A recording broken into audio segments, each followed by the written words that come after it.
Welcome to the Downtime from WTWH Media with your hosts, Sarah Wynn and Sheri Kasprzak, bringing you everything you need to know from the week in manufacturing. Welcome back to the Downtime. We are a weekly manufacturing podcast from WTWH Media. I am Sarah Wynn, Senior Editor for Packaging OEM, one half of the Downtime Divas, here with my tag team partner, who I heard has some big news.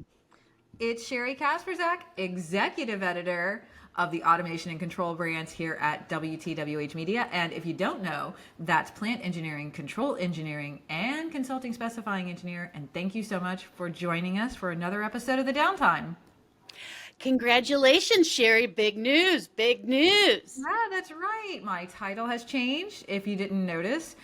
Super excited to get this promotion to Executive Editor from Managing Editor. So really excited to help grow our automation and controls brands. They're great brands with some great history and a great legacy. So super excited to work on building out our following and our community here. And thank you for being a part of that community. Definitely. Thank you all for listening. And way to go, Sheri. You deserve it. Way to go. Thank you. Thank you. I'm clapping. This is a round of applause. Segment for Sheri. Okay. The elephant's in the room, or I should say it's on my head. Yes, I have, and all I do is Wynn hat. Believe it or not, it exists. This is not a custom piece. Thank you, Wynn Las Vegas, for accepting my $45 so I could have this hat for the rest of my life. It's like getting a custom hat without the price tag of getting a custom hat. I love it. And that is hashtag winning. Yeah. I was just going to say, Sheri, you want to build some community, make some hashtag winning content? Yes. Let's do it. Yes. All right. So that's me. What's on deck over there in Rhode Island? Oh, it's the weather. It's crazy. It doesn't know what it's doing. One day it's warm, the next day it's cold. Today it was both warm and cold, so I'm in my vintage sweater. So you have to dress in layers. That's the rule of the day. It's supposed to be cold again this week. After it's hot today, it's like 80 degrees today. So that's what's going on in Rhode Island. Yeah, that's New England for you.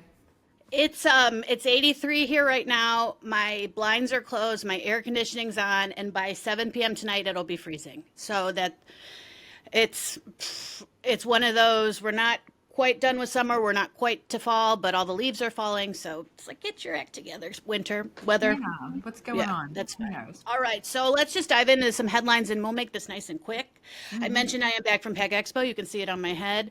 I brought back with me, Sheri, I took about 400 images and videos while I was there.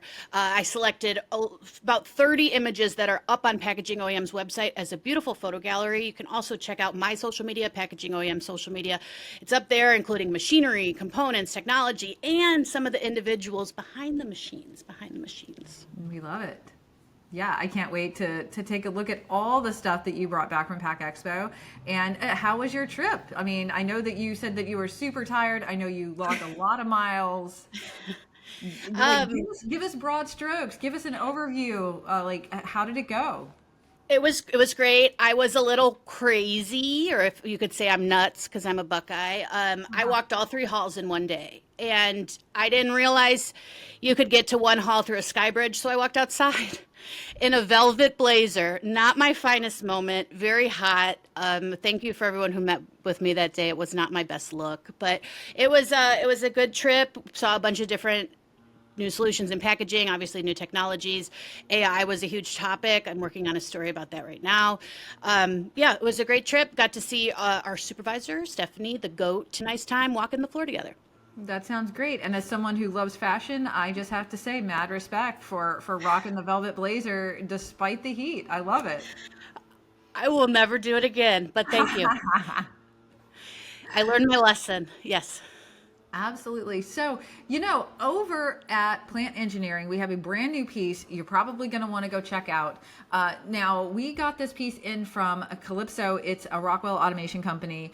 This is from Rodrigo Alves. It's on how to transform energy management with data. And we love some data here at Plant Engineering. We're big fans. In the piece, you can learn how U.S. manufacturing contributes to about 23% of global carbon emissions and how analyzing data is a step toward towards implementing sustainability practices. It goes over integrating energy management and production processes and how that drives operational efficiency and sustainability, which is another topic we love here. So go over to plantengineering.com and check out that piece from Calypso, and that's a Rockwell automation company. Very nice. Thank you, Sheri. Thank you, Sheri. Thank you. All right, so we want to transition over to our interview segment. Let's do it. All right. So Sheri and I spoke with Patrick Lynch.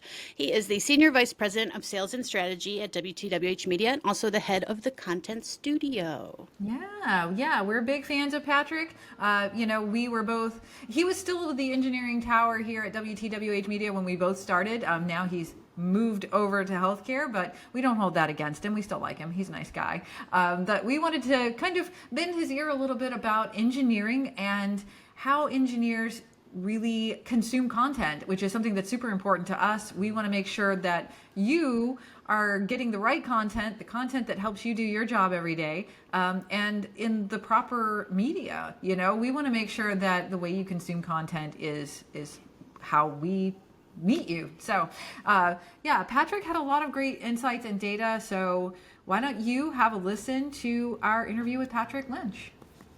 Take it away. All right, welcome back to the Downtime. Sheri and I are here with Patrick Lynch, Senior Vice President, WTWH Media, and head of the content studio. Hi, Patrick. Welcome to the show. Hi, happy to be here. Thanks so much for joining us, Patrick. Absolutely. As I said before, I'm honored to be here. So, Patrick, could you introduce yourself to our audience just quickly? Sure. So my current role is I'm the head of our healthcare group at WTWH Media, and I also oversee our in-house content marketing studio. My background for the first 18 years of my career was on the engineering side of our business. So I originally started out on the editorial side, working for a publication called Consulting Specifying Engineer. And then as a company called CFE Media started, I moved into project management and product development, and eventually became one of the partners in that business, CFE Media, which published control engineering, plant engineering, and consulting specifying engineering. That business was lucky enough to be acquired by WTWH Media, and kind of joined forces in May of 2024 with a long-standing group of high-quality engineering publications. And it was kind of one of these things, like minds kind of found each other in this complex landscape of B2B media. And since that time in May 2024, I worked in the engineering group. And then in April of this year, I got asked to take on the role of heading up our healthcare group. So that's what's keeping me busy at the moment. But my background was journalism originally, and then got into product development and product management. So it's a little bit of background on myself. Definitely. Thank you. And I will just throw out, Patrick is also a Big Ten grad like me. He went to Iowa. We do not agree on this, but we still get along in our daily workflow. Well, I would agree. I think Sarah and Sheri, I love what you guys are doing with the podcast here. We can disagree, Sarah, on our football team choices, but that's okay. Maybe we can agree on wrestling at some point. Oh, nice. I know you're professional wrestling. From following you online, I know it's important. So maybe we can weave that in at some point. Oh, I'll try. I did not expect that to be on the table, but yeah, definitely. Love that. Yeah. Patrick, I think like you had mentioned, like the vast majority of your experience has been in engineering, and now you've kind of pivoted to healthcare. What are some of the similarities between the two, and what are the big differences that you're finding now that you're kind of in this new niche? Yeah, it's funny. Somebody asked me that recently, and I stopped and kind of gave it some thought, and here's kind of the answer I came up with.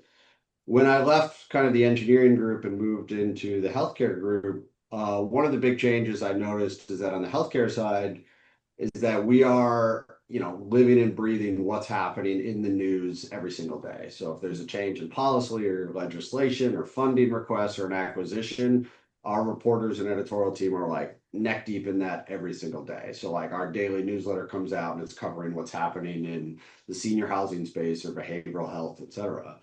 The engineering space was such fundamentals and evergreen content stuff deep in automation and technology and how those applications can be implemented in a manufacturing facility and have a payback period of 3 years or 5 years or 10 years. So a little bit on the content was the shelf life, but the similarities I've noticed in working with our editorial team and working with our clients is that it's a complex buyer's journey, right? Anybody who makes a big purchase decision in a senior housing facility is going through months of research, talking with vendors, doing their own kind of calculations to eventually lead up to making a vendor selection.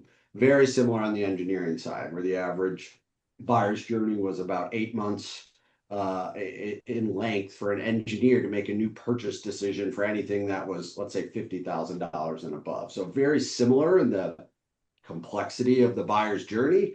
And I've noticed and kind of appreciated that our best practices that we were using on the engineering side have transferred quite nicely into the healthcare side in terms of building out integrated programs for our advertisers, and the content philosophy is very similar. So it's been a learning curve for sure, but it's been a smooth transition. Great. Yeah, thanks. And you, Patrick, you mentioned the content studio. So the content studio doesn't just touch healthcare, it touches engineering, food, hospitality. Could you expand on that a little bit? Sure. I think at the core, it all starts with the idea that as publishers of high quality content, we know how hard it is to develop and distribute content into various mediums, right? We're here today on a podcast medium because we think the audience, that we serve would be interested in consuming content in this manner. And so as a publisher of high quality content, we're trying to figure out, okay, what channels do we need to operate in? What's the quality of content? What's the length? Who writes the content? How many images do we include? There's a whole variety of things that is in our core DNA as a media company every day. You take that philosophy and put it into our content studio, which is we're trying to become an outsourced content partner of our advertisers, because we know that it's very difficult to engage this audience. Let's just say the engineering audience in this example. They have I would say they have a high threshold for technical content, more technical the better, but they also have a high detector for, I would say, fluffy or less than technical content.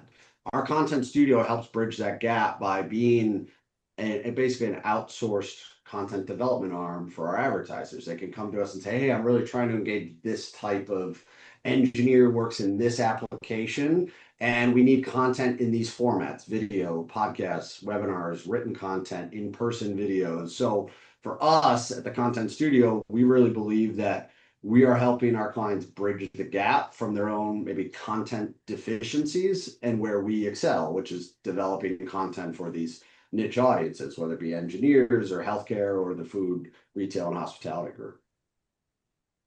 Definitely. Thank you. And I did want to touch, Patrick, on AI and artificial intelligence. And some of the WTWH websites are getting the AI search bar. Could you kind of tell us about it? Sure.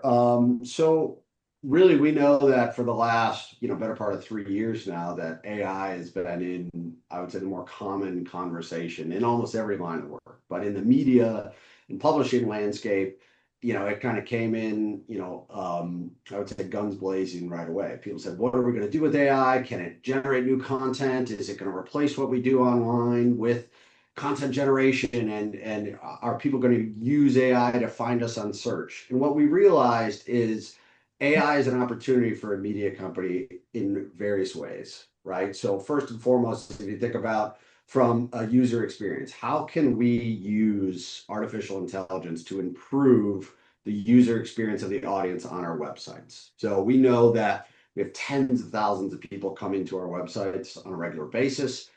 We said, well, we have such high quality content, and that's what these large language models feed off of.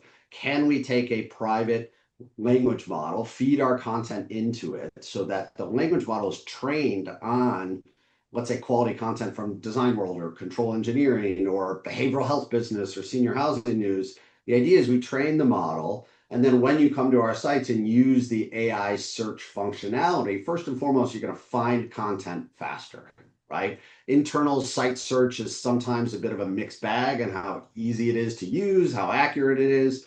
We found that an updated AI-based search could help people find content faster. But then that's where we could help people ask further questions of the content, recommend content based on their search patterns, help them understand what's going on in this piece of content, right? And it was all recommending content from our archives, from our universe, so that we weren't sending people into new tabs on their browser trying to find other content. We know we serve our audience first and foremost, and the AI search allows us to help our users find content faster, understand the content better. And we know if we can increase those things, time spent on site, total audience engagement with our content, it's only going to better serve our advertisers downstream, right? Because really, when it comes to AI and kind of how it's influencing content and kind of the media landscape, we have to use it as it's the underlying technology. It's not the thing you're selling, right? At the end of the day, we're trying to help people use our websites better, powered by AI.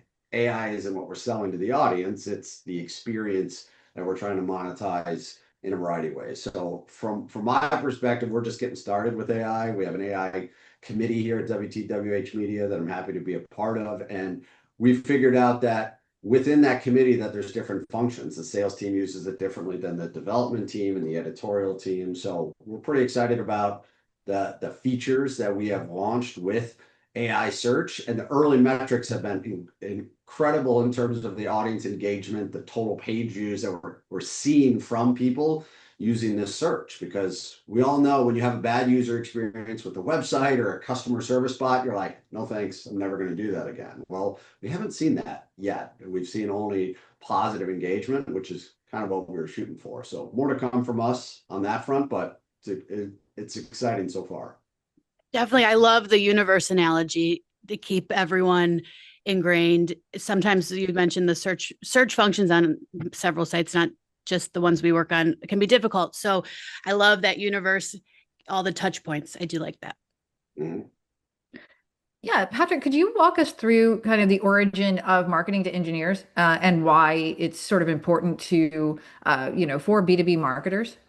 Sure. No, it's something that, I'm quite proud of in my kind of relationship with it is, a little over a decade ago, we started a research brand called Marketing to Engineers. And the sole mission statement of Marketing to Engineers, the research brand, was to help educate our marketing partners about the best way to market, sell, and ultimately engage with our engineers. And so we started to survey our audience on a regular basis, asking them, hey, what content is your favorite piece of content for your job? Where do you go for this content? How long do you stay there? How would you improve a supplier's website? Is it easy or hard to get to the information? And we started with this basic premise of, well, we'll just do this research, once, and it'll be a nice, piece of market intelligence that we can use. And it has since expanded to dozens of different research studies. We've surveyed close to 30,000 engineers over the decade we've been doing this. And what we found is that engineers have very specific content consumption habits. They want to deal with vendors in a particular way. We have so much data when it comes to how their buying committees operate. What is their buyer's journey length? And what's fascinating to us is that their work consumption habits are vastly different than, let's say, their personal content consumption habits. And so we know that things like webinars and case studies in terms of a content type are going to engage them the most, much more than like an infographic or a blog might, because these engineers, they want it more technical the better. And so our research has not only started in the engineering side, but one of my initiatives on the healthcare side is we're starting a derivative of that marketing engineers just called M2. And it's going to be marketing to our different communities on the healthcare side, stuff like senior housing and home healthcare news and things like that. So we found that if we can better understand how to develop and distribute content to our audiences, and then turn that into intelligence that we bring to our advertisers, we're only going to be positioned as a better partner with our advertising clients, because I think they're trying to figure out the same stuff, which is like, what content should I put in front of which audience on the engineering side to get clicks or impressions or conversions when it comes to leads? How can I get people to come to my events, right? Who do they want to speak to when they come to trade shows? I know Pack Expo was just last week, and I think every exhibitor there would say, yeah, I'd really like to know, how do I get more engineers to stop in my booth? Well, we've got data on what the engineers have told us about. Here's when, where, and how they want to stop at somebody's booth, who they want to talk to, how they want to be followed up with. So it's a brand that, we started out as a very simple mission, and it has expanded into a whole variety of different research studies and live events and webinars and things that we've done. So it's something I'm very, very passionate about, because I think it helps both us, but also our clients kind of do this tricky job sometimes of marketing to engineers. Definitely. Thank you. And in terms of content consumption, are there any trends you're noticing? I know you mentioned blog posts, infographics might not be the best. Any other ones that stand out? Yeah, it's really interesting because I've done hundreds of different marketing to engineers presentations over the years. And it's a question we get asked all the time. One is like, hey, what's the silver bullet for, reaching this audience? And what's the difference between, let's say, the under 40 crowd and the over 40 crowd? Do they consume content? And when you start at where they go for content, the source of content, it doesn't matter the age of the engineer, the experience, right? They're starting with search engines, trade publications like ours, supplier websites. They're always 1, 2, and 3. Those are kind of the sources of content. The types of content they consume is also very similar. So a type would be product specs, data sheets, webinars, case studies, things like that. They all want that kind of technical content. The trends that we have noticed is that our younger demographics on the audience side, they ask questions of, they were already doing this before generative search or AI-based search was a thing, but they would ask questions of content. How do I solve this problem? How do I reduce my energy consumption with my variable frequency drive? They would ask questions at Google, and then we were writing content headlines to match those questions.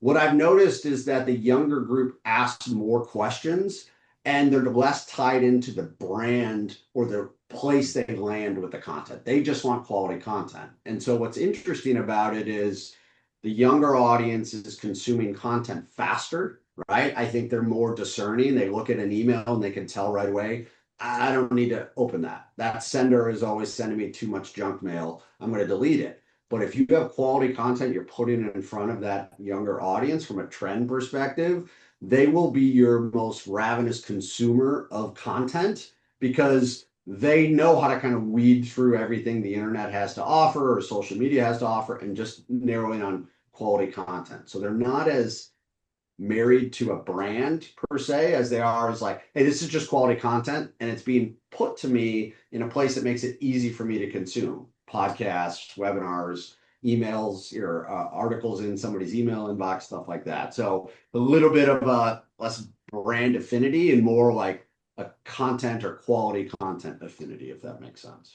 Do you think that, one of the sort of hallmarks of looking for that quality content is just getting to the answer you need as quickly as possible? I think, we are in that sort of, environment now where there are so many sources of that information. And do you feel like engineers just want, I need to know my answer, I want to do a deeper dive on this, give me the answer as quickly as possible? I absolutely. I think one of the marketing engineer studies we did asked them, well, how much time do you spend per email in your inbox? And it was about 1.4 seconds is what they spent with it. So if you think about, using an in-person trade show like Pack Expo being last week, can you imagine if every interaction you had with somebody was like, hey, I need to impress them in 1.4 seconds? Like, that is such an unbelievable shortness of time. They say, well, there's a lot of pressure on marketers to be interesting, educational, engaging, sometimes fun. Engineers like to have fun too. Like, we want to make sure we could do that. But when we were looking at that study, you said, okay, well, we know people delete emails fast. So then we asked the follower to say, well, what can they do to improve the emails? And a lot of it is reputation built over time. Is this a quality content source? Are they using very good subject line? So I know what's included. Less text in the email sometimes. Sometimes it's just a bullet point, what you will learn in this piece of content if you give me your attention.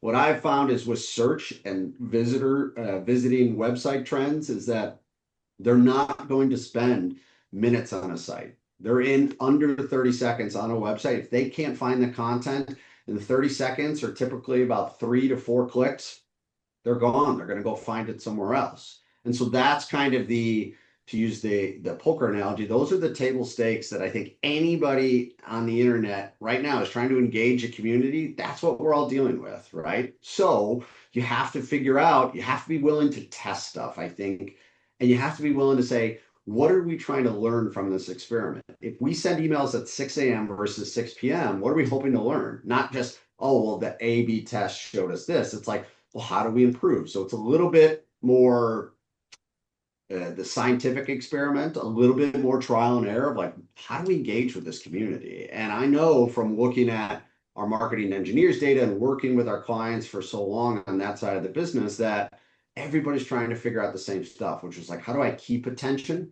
I think the big word that I hear a lot at media events and we talk about as an organization is less about the total size of the audience, right? Okay, we have 2 million people or 4 million people. It's, can I get the right people to engage repeatedly over a period of time? So if I can get Sarah to come to the website 8 times in the month, and she attends the live events, and she attended a webinar, and now she's a new newsletter subscriber, that's worth more to me than having 10 unique Sarahs who only interact with us 1 time a month, right? So it's really this pressure to engage the audiences you have rather than just get bigger audiences that are more bloated. And that's where, truthfully, I was just in a meeting with a client, traditionally a very big B2C client, who came to us and said, it's like I found a unicorn of a company because you guys have all the professionals we need in the healthcare side and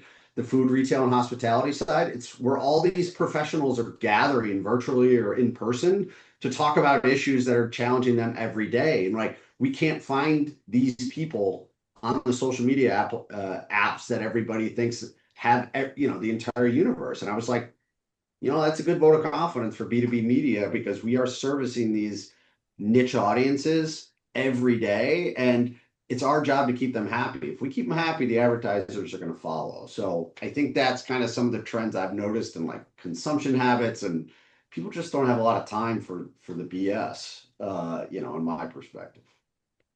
Well, first thing that Sarah consumer, she sounds great. She's awesome. We like should- her a lot. She sounds awesome. Definitely. Patrick, I did want to touch on a few things. In terms of WTWH, what do you think sets us apart in the media landscape? I'll start there. Yeah, I think it's our depth of reach, right? We have across engineering, across food, retail, and hospitality, and across healthcare. I think the brands and our depth of reach are second to none in the industry, right? We know it's a competitive landscape in media. We know it's a competitive landscape for people's attention. But I think what WTWH had built prior to going on this kind of acquisition spree of different companies like AG Media Network and CFE Media and engineering.com, the idea that they're bringing other innovative companies together, strong and growing brands together, it breeds a culture of innovation and really not resting on our laurels to say, what else can we push? What other value can we bring our advertisers? What other value can we bring the audience? We're not going to just rest on being kind of a stale media company. So I think the differentiator for us is they brought together this culture of founders and kind of startup businesses, and that culture has carried over to empower people to, hey, build out a business plan to say, hey, how can we best serve this audience? And to credit you two, you started this podcast because this is the platform where people want to consume content, right? Nobody told you, hey, don't start a podcast, don't try to be innovative. You built this thing from the ground up, and here it is almost a year into this podcast, and you've done very cool stuff because the company encourages innovation. So I think that's what differentiates us, in the marketplace, is that really a culture of innovation is at our core. Definitely. Yeah, we love hearing good stuff about the Downtime. So thank you. Yeah. And shout out to Stephanie Neal, because this Downtime would not exist without her. So shout out. Thank you, Stephanie. Yeah. The other point I wanted to touch, Patrick, you mentioned community building, online community. I think that's something WTWH does well. Do you have anything to add on that?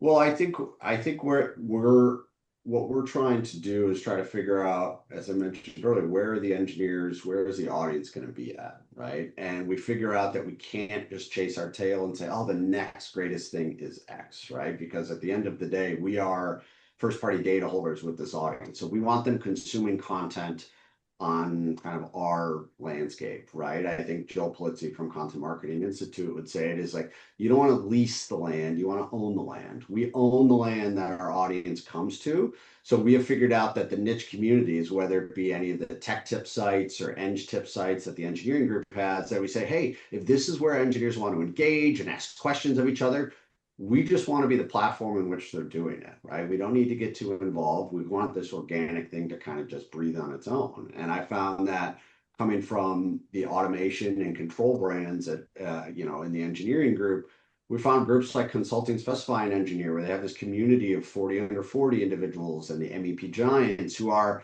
regularly submitting their application to be recognized as the largest engineering firm in the country, or recognize somebody who's in that 40 under 40 crowd. Like, that community is a very active community. The consulting engineers, that specific group within consulting engineers, is very active with CSE magazine. So I think from my point of view, it's all about community building. I think our CDP that we use to kind of segment different audiences based on their behavior. So you kind of look at it as, okay, well, if I can measure from a behavioral analytics perspective what Sarah's consuming and Sheri are consuming, even though they might have two completely different job titles, two different types of engineers, but if I notice patterns in what they're consuming and how often from a topical level, I can use that behavioral data to build communities of Sarah, Sheri, and other people who are consuming content that look like them from a behavior standpoint, and push those people more content and try to build these communities within our total audience database, which is in the millions across our entire business. So I think that's, from the media perspective, what we're all trying to get to is like analyze the data that we're generating every day from, like, to make a comparison on the manufacturing side. The data exhausts all of the data that's being generated from the systems on the manufacturing floor. It's equal to how much data we're generating from our audience every single day, what the touch points are. So I think it's audience building within your existing subscribers or your audience base is critical, because, as we know, there's not one single audience member who's exactly like the other one, but it's identifying the trends. Say, hey, can we build an audience of 10,000 engaged people because they were consuming all this content on how to tune PID loops, and you know what, can we push them in the webinars where we're talking about that? So it's fun, it's challenging, it's required us to kind of think a little bit more out of the box when it comes to like our data, and not be so reactive to the data, just looking at dashboards that, nice charts and graphs, but actually saying proactively, what is this data telling us? And let's go try some stuff. And that's kind of where it comes back to the innovations at our core of this culture. And, I think the sky's the limit. Okay, Patrick, we'll get you out of here on this one. I like cinematic questions. Here's one for you. If you had to capture WTWH's approach or impact in one vivid phrase, what would it be? It's a good question. I guess if I had to sum it up, as I kind of look at what our growth goals are with the audience and kind of our acquisition plans in the future, I would say it's can't stop, won't stop is how I'd sum it up for our business. Love that. Yeah. Am I allowed to ask questions of the interviewers? Because I got one. Of course you can. I mentioned the wrestling thing earlier. I've got a brief but funny story about wrestling. But who's your favorite wrestler of all time, Sarah? My favorite wrestler of all time is Triple H, and I have an action figure. He lives on my desk. Triple H. I don't have an action figure, but I'll tell you my brief wrestling story. So growing up, I'm from a big family, a lot of brothers and sisters, and me and my brothers would go to wrestling matches, and we would practice wrestling moves at home all the time, much to my parents' fear, because we would try to do suplexes on a trampoline or into a pool, and somehow we're all still walking upright nowadays. But looking back at the videos, it's almost like I don't know how we did. But back when America Online, AOL, which Sarah, you probably never had an I AOL. had.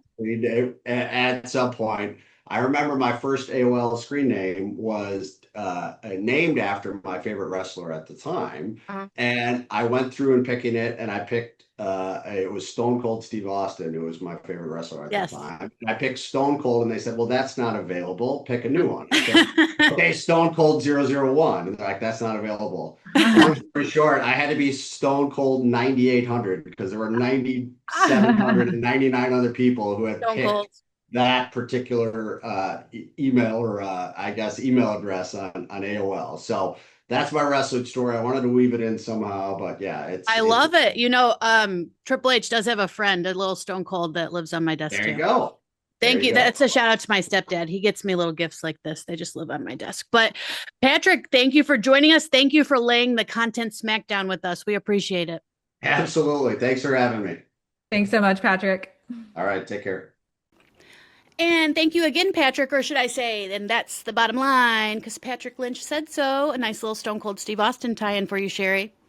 Yeah, thanks so much, Patrick. We really appreciated your time and for being on with us. We really love it. Yes, from AI to marketing to engineers, even my favorite little line, "Can't stop, won't stop." Can't stop, won't stop. I love it. Yep, that's our motto here at the Downtime for sure. We can't stop, won't stop. Oh yeah, yes. Okay, game time. Game time. Yeah. Today's game, we're tying off of it is now officially spooky season. We are in the month of October. Today's game is if it were a horror movie. So each host, Sheri and myself, will name a common thing like an industry trend, a fall item, or an everyday annoyance, and then describe it as if it were a horror movie. All right. Yeah, that sounds like so much fun. We both love spooky season, so excited to be playing this game. All right. This game is my brainchild. We'll see how it goes. The first round, if a robotic arm were a horror movie, what would it be? I'm going to say Child's Play because robots are for kids. I see what you did there. You will see a lot of my picks are from 2000s horror scary movies. It's my personal favorite era. I'll date myself. I'm going to go with Ghost Ship because it could just start moving on its own. There's no warning. Ooh, that's creepy. Ooh. For sure. All right, round 2, IoT sensors. This one I will go Paranormal Activity. Always watching and recording every move. When I first saw that movie, I was spooked too, I'll admit. That's creepy. So I don't know if a lot of people know this movie, but I'm a horror movie nerd. So Demon Seed, it was a movie from 1977. The house basically traps people inside, and that's literally my biggest fear now. I'm afraid that my smart sensors are going to go haywire, that Alexa is going to trap me here in my own house, and I think it's going to happen. That's just my prediction. What would that look like? You would just be trapped in your house? Would you have Wi-Fi? I mean, I don't know. Maybe Wi-Fi would be part of the problem, right? If everything goes haywire. It's kind of how I live every day. I don't really leave my house. I don't know. Maybe we're all trapped. Maybe we're already trapped by our technology. Maybe that's it. Yeah, right. If I'm not even going to tell her to turn my lights on and off, she does that. All right, round 3. Ding, ding, ding. Running out of coffee or caffeine mid-shift. If it were a horror movie, you would describe it as? Sleepwalkers from 1992. Ooh. I don't know that movie. Yeah. That. Mine, my favorite scary movie is Dawn of the Dead, the 2004 version. And it's kind of how I feel today. I'm still a little exhausted from the trip, just kind of fumbling through life like a little zombie. But bonus points because this movie, they lived in the mall, and I thought it was the coolest thing ever. Oh, absolutely. Yeah, I love the original. I'm a huge George Romero fan, so shout out to all the zombie lovers. Huge fan. And if you haven't seen the original Dawn of the Dead, Sarah, you've got to see it. It's so good. Yes, I love zombies. Anything zombie, I watch it. For sure. All right, round 4, ding ding. So we are in the middle of pumpkin spice season, my friend. It has taken over. Pumpkin spice latte. If it was a horror movie, what would it be? I'm going to say the ring because once you drink it, the season just consumes you. You have 7 days pretty much. That's how it feels because pumpkin spice season is not very long. It starts, and then we talked about a few weeks ago, peppermint mocha really amps up in November. So I'll say the ring. Yeah, I'm going to go with Heathers. I don't know that it's necessarily a horror movie, but, I feel like PSLs are so popular, they kind of become a target. So there you go. That's my pick. Check out the thumbnail for this week too. If you haven't seen it, go to the Downtime LinkedIn. Yeah. Yeah, because we're talking all about trends, and we are trending. Hashtag trending. Hashtag. All right. Well, Sheri, one other thing. Do you want to tell everyone where they can find us? Absolutely. So, if you are not following us on LinkedIn, what are you even doing with your life? Head on over to LinkedIn and follow the Downtime. You will find cool updates from us. If we're at an event, you're going to see updates there, photos, all sorts of fun stuff. You can get involved in our comment section. Tell us what you're working on. Tell us what you like. You can also find us at the.downtime on Instagram. Also, lots of video content, lots of fun stuff. If we're at a live event, you're going to find some posts there. And if you want to check out the podcast, you can find it at SoundCloud, Spotify, and YouTube, as well as plantengineering.com, controleng.com, and packagingoem.com. So check it out. Very nice. So smooth. Got the executive editor vibes. Whew.